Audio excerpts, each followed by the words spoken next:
With the presence of red tide right now in the Gulf, Florida Fish and Wildlife says it's seen more than double the animals impacted.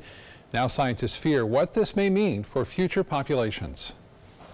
Crews with the Florida Fish and Wildlife Conservation Commission have been working to test the water and track where red tide is going.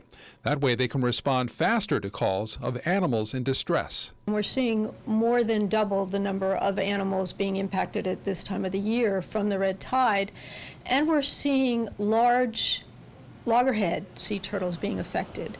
And that's because this red tide has lasted into the nesting season. FWC marine turtle biologist Robin Trindell says one of the biggest concerns is how much of an impact this most recent bloom will have on future populations, especially those that are already endangered or threatened. We're afraid there will be a significant impact to that breeding population of loggerheads. We also have Kemp's Ridley turtles that are being impacted in that area, and that's a highly endangered species.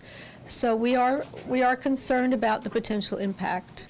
And the concern is not just for sea turtles. FWC marine manatee biologist Ron Mezek says they were already seeing a spike in manatee deaths at the start of the year due to colder temperatures. Our mortality numbers this year are up. It's on pace to be a really high year, and that's due in part to having red tide and a very cold winter.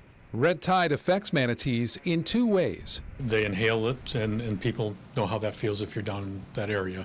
And that can cause them problems also that can be ingested through foraging on seagrasses. The good news, thanks to research, if scientists are able to get to an animal suffering from red tide quickly, their chances of survival are good. Red tide isn't something that is necessarily acute where the animal dies right away when it's exposed. It takes a little time, and so they've done a number of rescues. And once the animals are out of the red tide area, they recover pretty quickly.